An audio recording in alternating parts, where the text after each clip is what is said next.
Hola a todos, bienvenidos a un nuevo vídeo en el que vamos a resumir la obra La teoría de la justicia del autor John Rawls. Antes de empezar conviene reseñar que este resumen va a ser más breve de lo que os tengo acostumbrados. Si veo que os gusta y si veo que me lo pedís, podré hacer un resumen detallado por capítulos e incluso traeros un análisis y discutir los principales temas e ideas de la obra. No olvidéis suscribiros antes de empezar y ahora sin más preámbulo empecemos este resumen. Una teoría de la justicia fue escrita en la década de 1960 por el muy respetado filósofo y político estadounidense John Rawls. Fue publicado por primera vez en 1971 y es uno de los 3 libros más importantes que establecieron a Rawls como uno de los filósofos más influyentes del siglo XX en la tradición liberal. El libro proporciona una única teoría filosófica que tiene en cuenta las cuestiones de la justicia social y los derechos individuales. Plantea la concepción filosófica de la justicia como equidad. Rawls expresa la esperanza que las ideas centrales y los objetivos de esta concepción filosófica de una democracia constitucional parezcan razonables y útiles para una amplia gama de opiniones políticas reflexivas. También espera que el libro exprese una parte esencial del núcleo común de la tradición democrática. Se han estudiado 2 ediciones del libro, la edición original de 1971 y una edición revisada que apareció en 1993, en la que el autor hizo lo que llamó mejoras significativas. Sin embargo, las doctrinas centrales del libro, en particular la concepción de la justicia, siguen siendo las mismas en ambas versiones. John Rawls escribió el libro para reunir en un solo lugar las ideas que había expresado en artículos académicos a finales de la década de 1950 y principios de 1960. Es por tanto un libro largo con capítulos de 50 páginas o más, pero ha sido organizado para facilitar un acceso más fácil tanto a sus temas centrales como a los temas divergentes que surgen de ellos.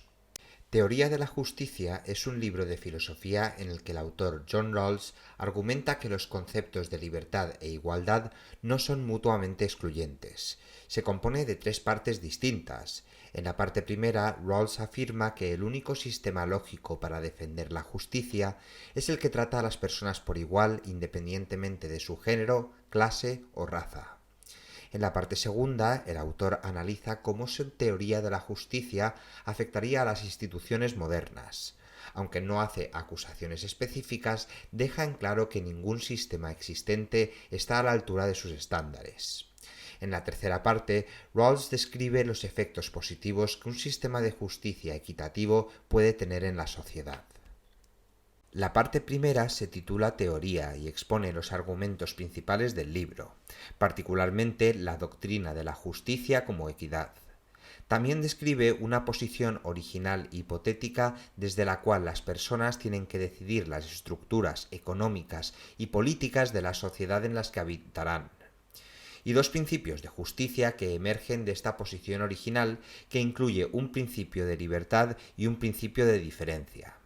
El primero está destinado a salvaguardar las libertades básicas de todos los ciudadanos, incluidos el derecho de la vida y la libertad de expresión y el derecho a la propiedad privada. La segunda contempla a quienes tienen menores ventajas para que tengan igualdad de oportunidades. Juntos, los principios parecen abordar el conflicto que se ha presentado en las democracias liberales a lo largo del siglo XX entre los derechos individuales y las disposiciones del estado del bienestar. Sin embargo, el autor Rawls se cuida de señalar que no está a favor de uno u otro, y no pretende ser aclamado como un campeón de los conservadores ni de los izquierdistas. La parte 2 de una teoría de la justicia se titula Instituciones. Los 3 capítulos de esta parte se centran en cómo la justicia como equidad debe realizarse como una justicia distributiva que asegure el bienestar de todos, no solo de unos pocos ciudadanos privilegiados. Rawls comienza describiendo cómo una sociedad debe aceptar un principio de ahorro justo para llegar a cuánto se debe ahorrar para las generaciones futuras. Con esto, los miembros de esta sociedad en realidad atribuyen la misma importancia a las necesidades de las generaciones que los sucederán que a las necesidades de su propia generación. Luego describe una secuencia de 4 etapas por las que todas las partes acuerdan pasar para construir las instituciones que se requieren para la justicia en términos reales. Esta secuencia debe ser la hoja de ruta para que los ciudadanos libres de las democracias modernas realicen sus objetivos de justicia social distributiva. La primera etapa es considerar lo necesario como marco para hacer buenas leyes y políticas sociales. Los ciudadanos deben decidir esto sabiendo que sus opiniones no siempre coincidirán con las de los demás. La segunda etapa es en realidad la redacción de una constitución. Durante esta etapa los ciudadanos deciden qué arreglos constitucionales son justos para conciliar sus opiniones encontradas sobre la justicia. También tienen que diseñar un proceso político para tomar decisiones sociales que tengan en cuenta las opiniones de los representantes y sus electores. La tercera etapa requerirá que los ciudadanos presten atención a cómo se utiliza dicha Constitución para abordar las necesidades de las personas. La cuarta etapa requiere que los ciudadanos se preocupen no solo por las leyes o políticas, sino por los procesos en curso con los que se ejecutan sobre el terreno. Rawls describe llegar a un consenso para redactar una constitución, la legislación adecuada para hacer efectivos sus objetivos y los procesos judiciales y administrativos que asegurarán la impartición de justicia. Luego pasa a mirar la economía política a través de una lente filosófica, examinando las doctrinas del perfeccionismo y utilitarismo y su interpretación kantiana. Es así como llega a definiciones de las instituciones necesarias para impartir la justicia distributiva, las leyes que regulan los derechos de herencia y propiedad y los sistemas de tributación. El deber y la obligación se analizan a continuación, ya que Rawls pasa a aplicar su teoría a los individuos en una sociedad justa y bien ordenada. Considera que es un deber natural de un ciudadano apoyar y promover instituciones justas. Describe la premisa sobre la que se han fundado tales instituciones, los dos principios de justicia que Rawls ha esbozado al principio de su teoría de la justicia como equidad.